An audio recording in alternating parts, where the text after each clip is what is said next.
I am a classically trained pianist. I actually started when I was 6 years old. Didn't want to actually take piano lessons. It's something that grew on me and my brothers as well. And once we got immersed into it, it became a passion. It became a way of us to express our emotions. And so I really took to it. Do I still play? I don't play as much as I did when I was younger. I actually am writing more music now than playing the piano. But when I was younger, I played more than I actually do now. But it still does the same. It allows me to express my emotions, and it's just a really nice outlet. Music for me when I was a little girl was definitely an escape. I was one that would suppress my emotions often. And when I was feeling a certain type of way, whether upset, angry, I could go to the piano and let it all out and get complimented for it. And not having to reveal, what I was feeling inside, but getting to express it. It was a really nice outlet for me as a child. I was a fitness and figure competitor. I got into it because I have 4 brothers, and they were really into bodybuilding. And I was in the mind frame of whatever they did, I wanted to do too. So they were loving bodybuilding, and so that's what I got into. And I'm always the extreme in like everything I do. So I can't just go to the gym and say, oh yeah, I'm lifting weights and exercising and being healthy. I'm like, I want to do it and be on stage and make a career of it and go all the way.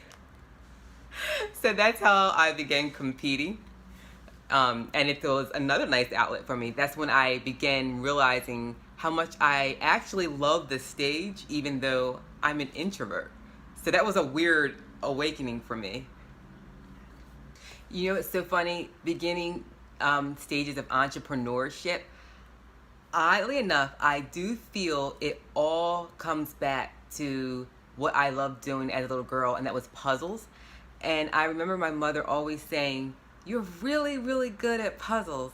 And she was just really amazed at that. And I was like, okay.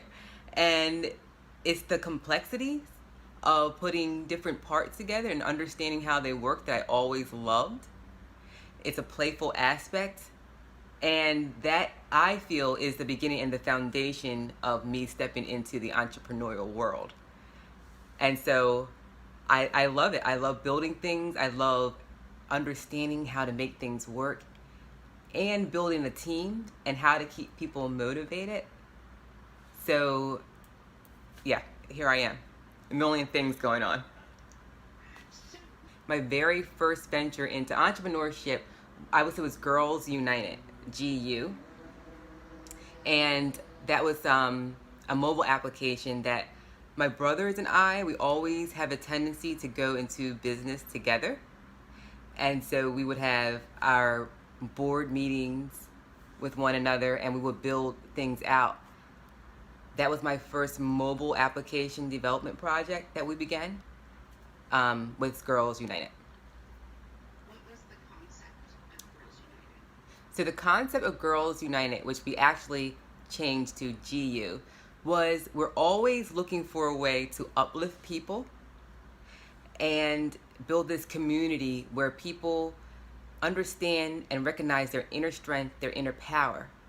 And so with GU, it's a platform based on fashion, and we had taken fashion and developed a way for people to, when they look good, they feel good. And so we had incentives from this application that would help people step into their authentic self with it. So yeah, I'm looking back now, like all of my projects are about people.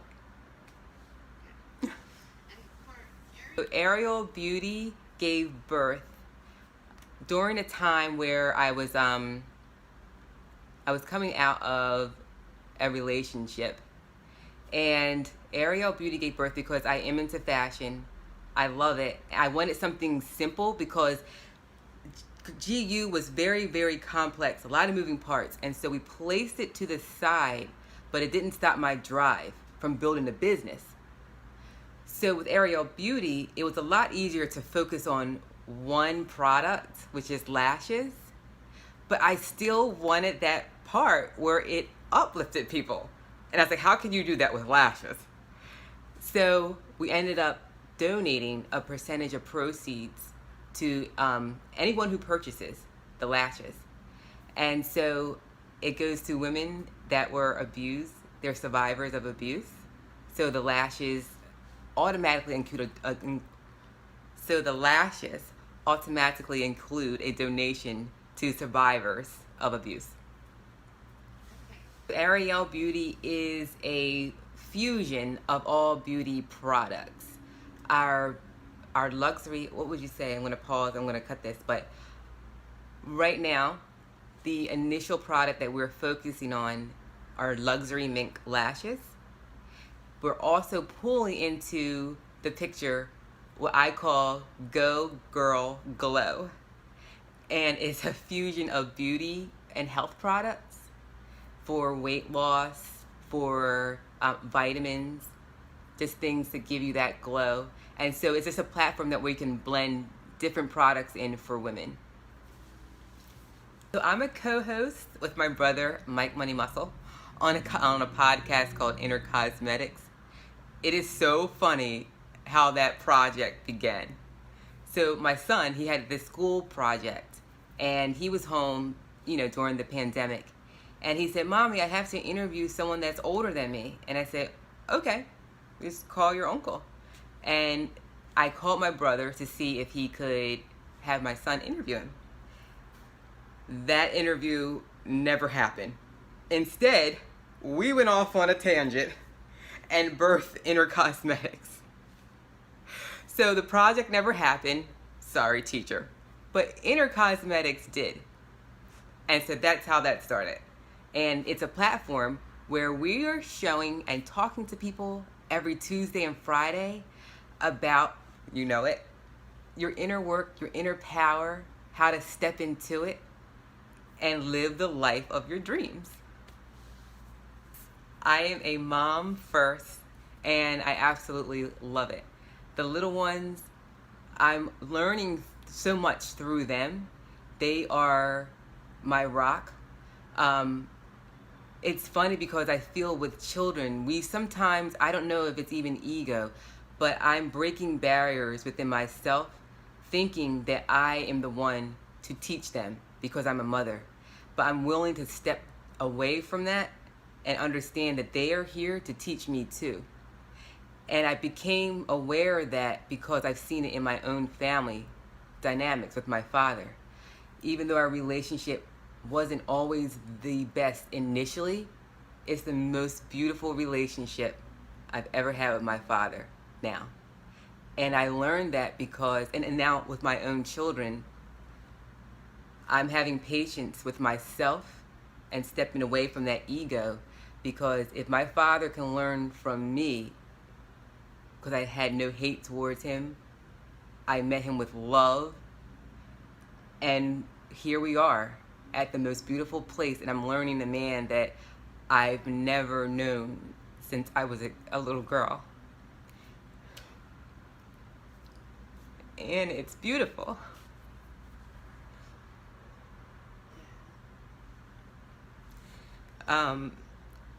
So through that experience, it taught me that for my little ones, when they want to learn on their own, when they say I can do it myself, when they tell me respectfully, no, but this is how I want to do it, I look and I see and I ask myself, is it going to hurt them? And that's the first thing I ask. And I say, no, it's not going to hurt them. Let them learn, because they're in your care. You can see what's going on, and it's just a beautiful way to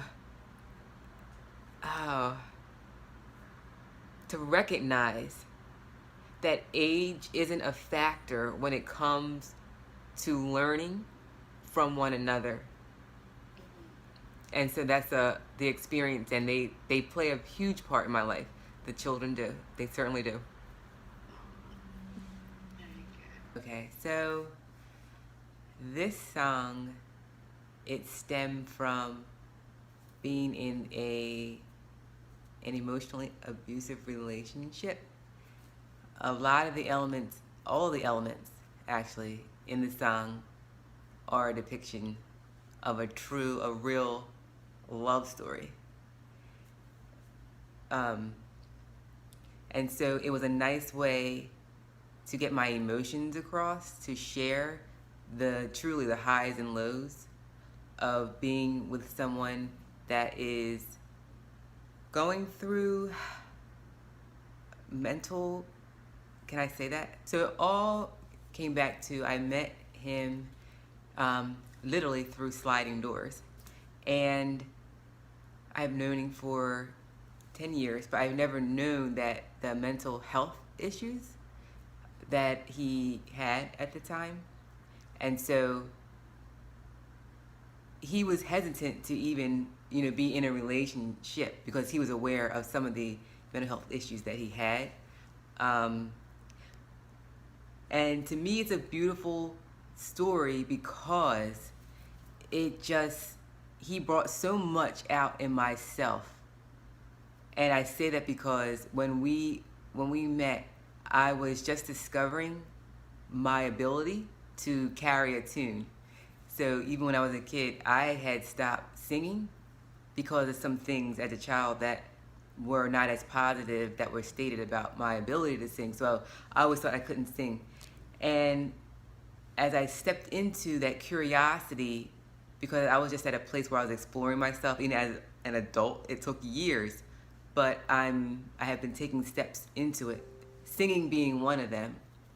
And so when he met me and he heard me singing, he's a musician, and he said, wow. And I didn't know if he was just saying it to make me feel better, but over time, I came to learn that he was really what I needed to step out on stage at that point in my life. I don't think you can ever go too far, but I began leaning on him as a crutch. And I say that because I felt I couldn't do it on my own, to be on stage on my own, to write my own music. And so a lot of the reasons why I stayed in the relationship was because I was coming to grips with the realization that, wow, you can sing, and it's this person that blossomed, this aspect, this part of me. And I began leaning on him so much that no matter what he did, the hardships, the harsh words, when he's going through his highs and lows of being himself, and then 1 second, I don't know who the person is. And it was such an adjustment for me. Like literally, I would leave in the morning to one person, and before I got home, even on the phone, he switched. And so it was turmoil for myself not to know who I was going home to, but I didn't know how to break it off because I was finding myself in the midst of this as well, because he was bringing me so high to meeting myself, but then those lows were so low that I ended up in the emergency room from this whole relationship. And I had to find the power in me to eventually break it off.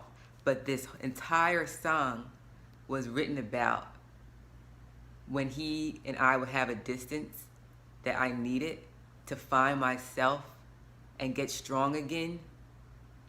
That became the chorus because that was the heartbeat of our life. I needed that distance, he needed that distance. And then I thought, okay, we can do this again. And we will come back.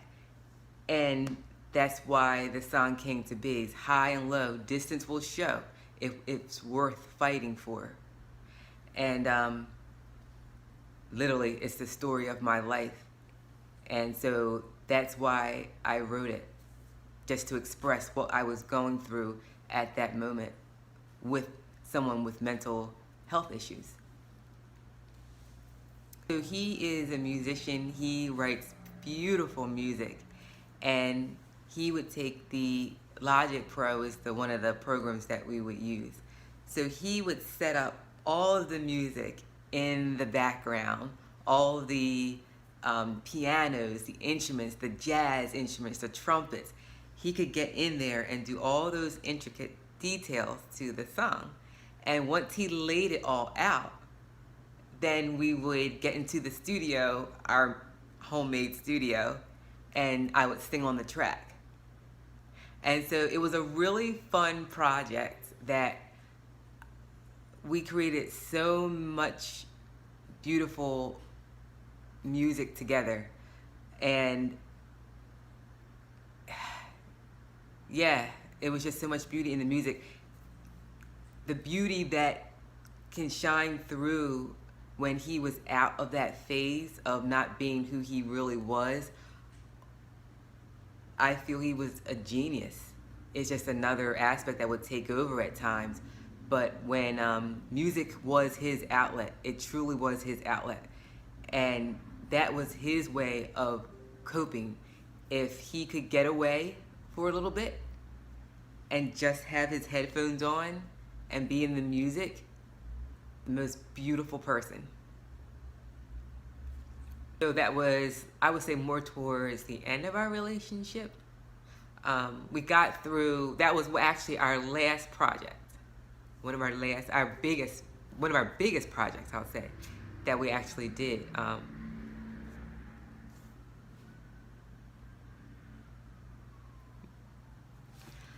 Okay, hold on, I'll get through it. It was, Isla was one of our biggest projects that we did. And he was supposed to be on most of the track. Or I shouldn't say that. We had plans of him being on more of the track than he was. We put him on the end of the track. And the reason was he was coming to realize, I feel personally, that his switch was so off and on. It was much easier project for him to lay the foundation there and for me to sing it. The delivery of this song. Yeah, without him. I feel he sealed the song. I would never say I did that without him, even though I had taken it to get edited by someone that was professional. But I feel that's not anything that I can sit there and say, I did it on my own, I did it without you. I feel it was a team collaboration, it was a team effort. I love the fact that he sat and supported me even in the writing, knowing that it was about him, and still being supportive of me writing. He was trying to come out of it, and he was trying to bring himself out of that. And I feel he was supportive in the whole project. So I took the song because he was phasing. We were phasing at that point towards the end of the song. So I had taken it and had gotten it edited. And he did. He heard the final version of it being edited, and he has such a keen ear. And it was really a great team. We were really, really, really a great team. And I will say he was always trying to be the best version of himself as much as he could. He really was. So yeah, it made it. It was our one song that actually got as far as it did, as being edited professionally. Yeah. What the song meant to me as I was writing it, again, a lot of times I find when I'm writing things, whether it's the book or this song, they still serve as outlets for me.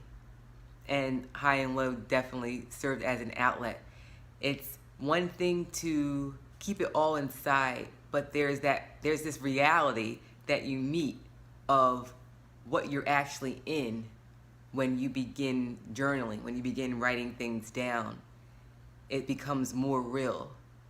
And that's when I become aware of the situation and come to grips with it, is this is real. You're really in deep in this relationship on an emotional level, not in a good way. And when you see that on paper, it just hits you, and it's like, wow. And so it was really my eyes being open to where I was. This song will always have a special place in my heart. Whew. That distance, it really will show. It means taking time, giving yourself space. It doesn't mean that love has to die. Love, in fact, grows. That love doesn't always mean that you're together. And it means so much to me, and I put it on, I play it, and there's so much memories wrapped in it. It's so much growth that's there. Yeah, it will always hold a special place. It's funny that this song I say but what's funny is it was him too. He always had these dreams, and he saw me much further than I could see myself. He said, I can't, and he had told me too, he said, I don't feel I can go to this next level with you. That I'm not actually ready to go there. And I see that you are. I'm going to pause for a second because my nose is running.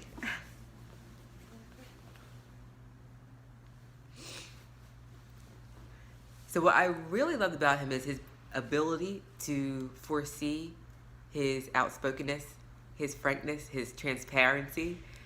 And that's one element I really always loved about him. He always saw me with a band behind me. And that's what he wanted. And I always saw as well. I said, oh, it was my dream to have an entire band. And we would ask each other, like, how's that going to happen? And I don't know how it's going to happen. But we were dreamers, right? And so we left it there. We let it be.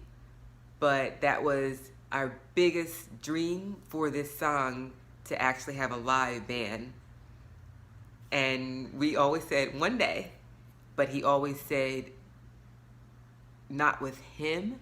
He just wasn't ready to go where I wanted to go in that area. But he's out of your life now, right? This song is meaningful, so meaningful to me, because it's a reflection of my strength. Like, when I put the headphones on, it takes me back to all of that throughout the relationship. And it just shows me how much I've grown, how much strength I had to go through what I did and still have love, and to stand here and allow it to empower me. I'm really, really grateful for that. And the dreams that I had with it, because before I wouldn't even acknowledge that I could sing. And to hear my vocals on a track is, you might say, oh, it brings you to tears, but it really does bring you to tears, because it's that belief in yourself that you're breaking through so many blocks, so many roadblocks, years of it, of being told one thing, and you can now put headphones on and hear something else. It just means so much to me for so many reasons beyond the relationship. It's the relationship with myself that has just formed this bond and just said, you got this, girl. You can do it.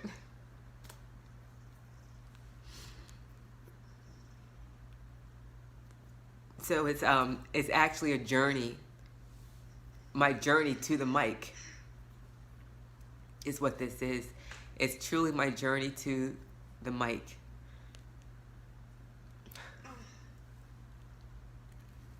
It's amazing to me that with emotional and physical abuse, we have a tendency not to relate the impact that emotional abuse can have. But the reality is, with physical abuse, physically, when it comes to emotional abuse, you're getting kicks, you're getting hit internally. But the reality is, both physical and emotional abuse can land you in the ER. Both physical and emotional abuse can land you in the ER. Emotional abuse, it's that thing, it creeps up on you. With emotional abuse, it creeps up on you. So physical abuse, that's something that might be more apparent to recognize. When it comes to emotional abuse, it's not as apparent. Physical abuse, that's something that is obvious. It can be seen. It has evidence of it. When it comes to emotional abuse, that's something that's not as apparent. Okay. There are signs that you're in an emotionally abusive relationship. There are signs that you're in an emotionally abusive relationship. Things like your normal self-care routine, they begin to decline. Your normal self-care routine might begin to decline. Your normal self-care routine might begin to decline, like less going to the gym, hanging out with your girlfriends, things just as simple as that. You can be on pins and needles around your partner. You find yourself on pins and needles around your partner. Things like your partner requiring continual contact, that's a sign. Your partner is requiring continual contact. One more time. Your partner requiring continual contact. Your partner may engage in name calling. Your partner may start expressing jealousy. And so we have Mr. Excuse me, sir. How about we don't do that? He sees my earring. Stop. You don't have to do that. Directly to me, we got interrupted. Okay, so I'm talking directly to you now, and then I'll send this shot.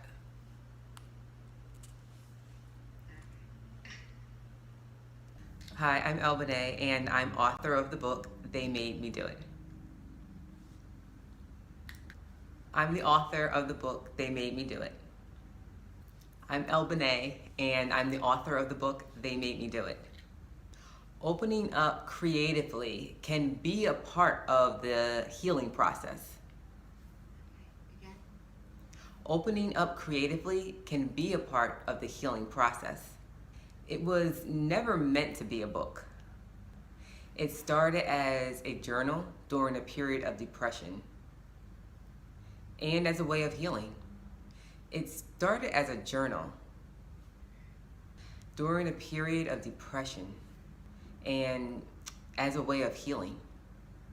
It started as a journal during a period of depression and it served as a way of healing. I want to support people who feel they're not creative, those who are suppressing their feelings, people who are living for someone other than themselves. You know, throughout my life, I've been through some pretty significant relationships and breakups. And I know as a songwriter and as a life coach, I was able to use both of those facets to heal myself. As a life coach and as a singer-songwriter, I was able to pull and use the power of both of those to heal myself. As a life coach and as a singer-songwriter, I'm grateful to have been able to use the power of both of those worlds to heal myself. And it is my desire that that can serve as a catalyst for others to heal too. And now I help others heal too. There are so many benefits to singing. One, there's the physical. And there are physical benefits to singing. There are physical benefits of singing. There are physical benefits to singing. It is so important to take care of our bodies when we're going through a breakup or a divorce. We need to take care of our bodies when we're going through a breakup or a divorce. So singing, it can help strengthen your throat, your palate muscles, which helps stop the snoring and the sleep apnea. Singing, it can help strengthen your throat, it can help strengthen the palate muscles, and that helps stop the snoring and the sleep apnea, which helps stop snoring and sleep apnea. Sleepless nights and unhealthy sleep, it's very common for people who are struggling to end a relationship. So music and singing can help you get better sleep. Music and singing can help you get healthier sleep. Singing, it helps build a stronger diaphragm, and it also helps with the overall circulation. Singing, it helps build a stronger diaphragm, and it helps stimulate the overall circulation. So singing helps build a stronger diaphragm, and it helps stimulate overall circulation. You pull in a greater amount of oxygen while singing compared to other exercises. You pull in a greater amount of oxygen while singing compared to other types of exercises. You pull in a greater amount of oxygen while singing compared to other types of exercises. Some even believe that singing can increase your aerobic capacity and stamina. So standing up straight is part of the singing technique. So over time, it does increase your overall posture. So standing up straight is part of the proper singing technique. And so over time, it's going to improve your overall posture. So as your chest cavity expands and your shoulders and back align, you're improving your overall posture overall. So as your chest cavity expands and your shoulder and back align, you're improving your posture overall. Over 55 studies demonstrate a link between posture and overall power. Over 55 recent studies, they've demonstrated a link between posture and overall feeling of power. Over 55 recent studies have demonstrated a link between posture and feelings of power.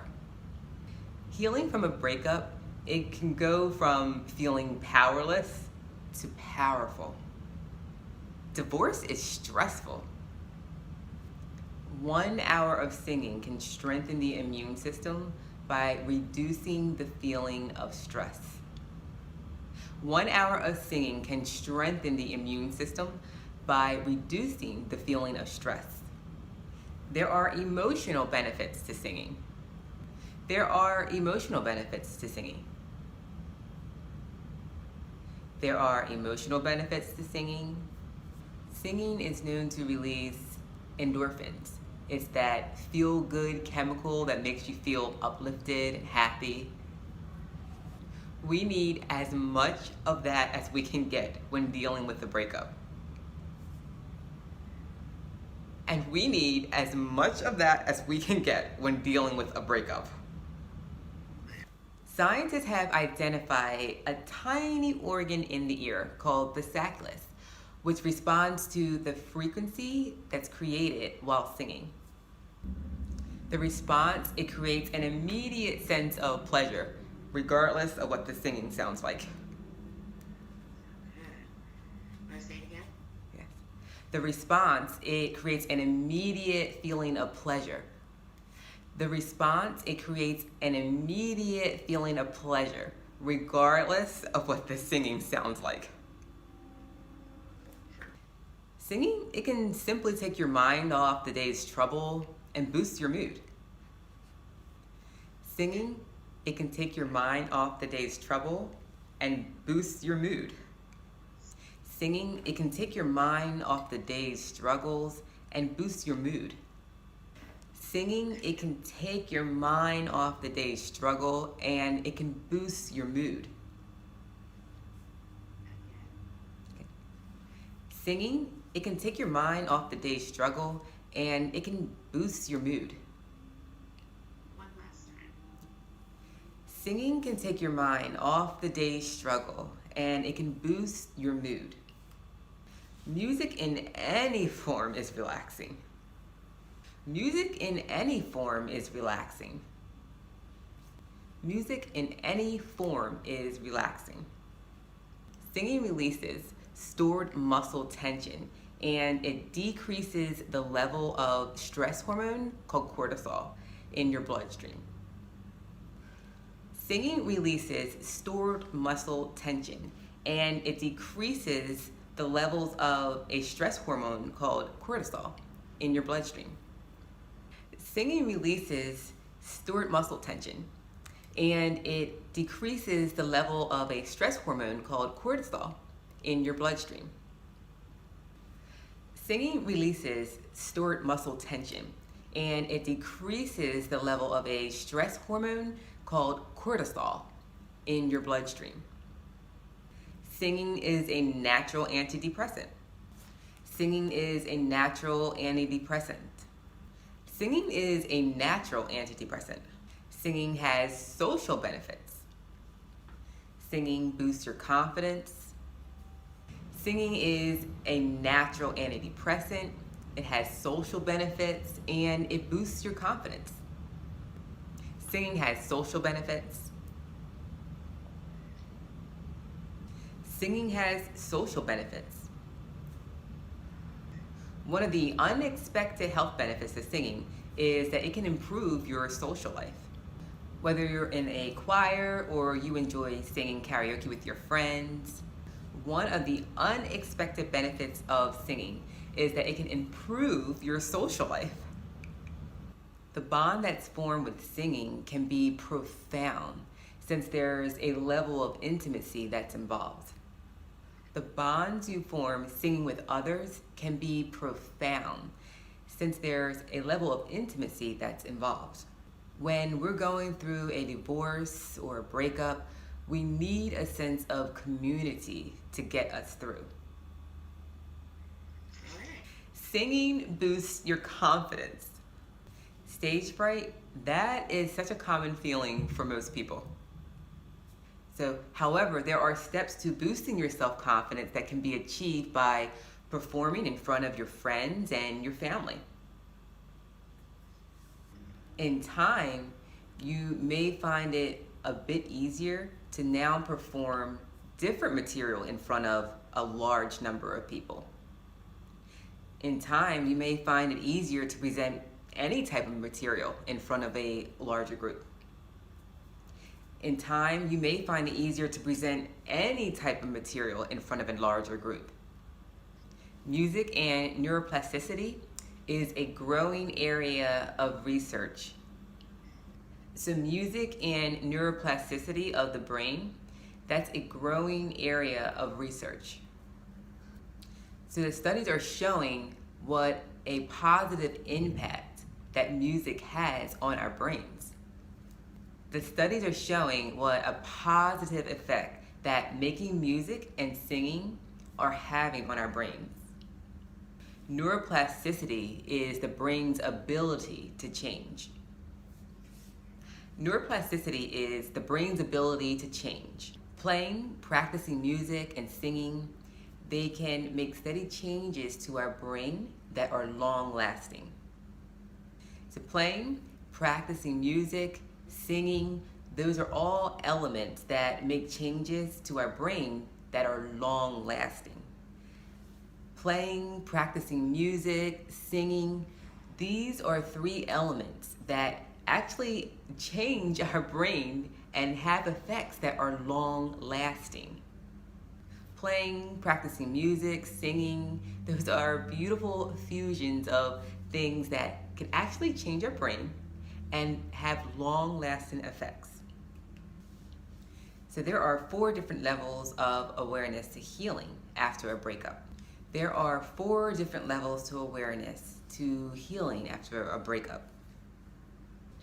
There are 4 different levels of awareness for healing after a breakup. There are 4 different levels of awareness for healing after a breakup. So at the first level, you're subconsciously incompetent. Then there's the second level. That's where you're consciously incompetent. The third level is where you're consciously competent. And then there's the fourth level, and that's where you're subconsciously competent. You're subconsciously incompetent when you don't know that you don't know. So for example, a woman who's in the middle of a breakup doesn't know the full extent of what's happening to her on a subconscious level. But no doubt there's a lot going on there. The one good practice at this level is listening and tuning in to soothing music, because that offers the mind a sense of calm. Now we're at the second level, being consciously incompetent.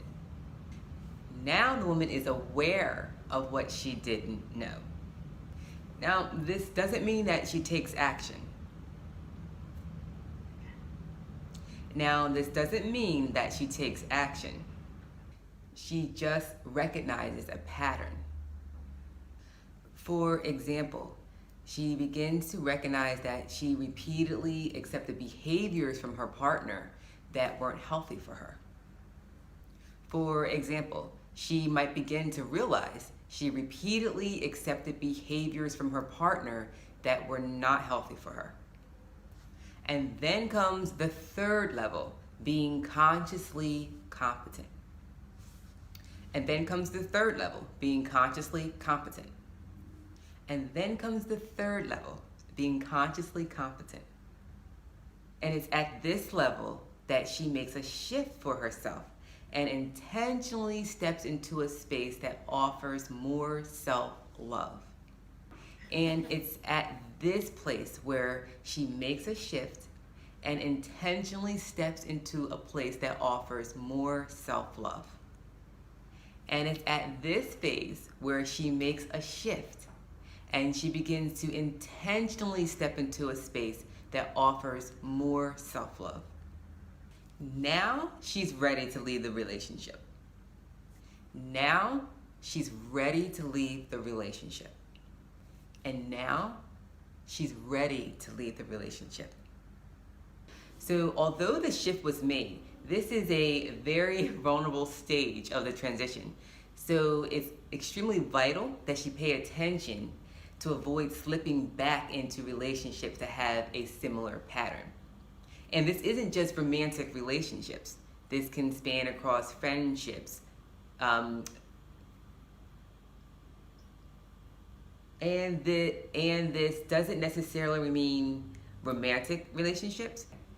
And this doesn't necessarily mean romantic relationships. This can be relationships at work, relationships with friends. It's about implementing boundaries. And finally, we're at the fourth level, being subconsciously competent. And finally, we're at the fourth level, being subconsciously competent. And finally, we're at the fourth level, being subconsciously competent. And finally, we're at the fourth level, being subconsciously competent. So it's at this stage that she's practicing the art of allowing. She's allowing life to flow. She's allowing herself to learn from her past. She's allowing herself to learn from her past so she can look back and become a more wholesome woman. She can see how that relationship has blossomed her into the woman that she is today. So it's at this stage that she's allowing life to flow. It's easy. She can look back on past experiences, and in lieu of seeing how she was hurt, she's now able to see how that relationship has developed her into a more wholesome woman. So it's at this stage that things are happening more organically for her. Life is flowing. She's allowing things to happen for her instead of to her. So she can look back at her past relationships, and instead of seeing something negative, she sees the positivity in it all. And she can see how it has developed her into a more wholesome woman. So it's at this phase that things are happening more organically for her. Things that were once deemed negative, she can now see the positive. And in those past relationships where she was once hurt, she now finds a lot of love because she's more wholesome. She sees how the relationship has worked for her and not to her. So this is a very beautiful place for her to be.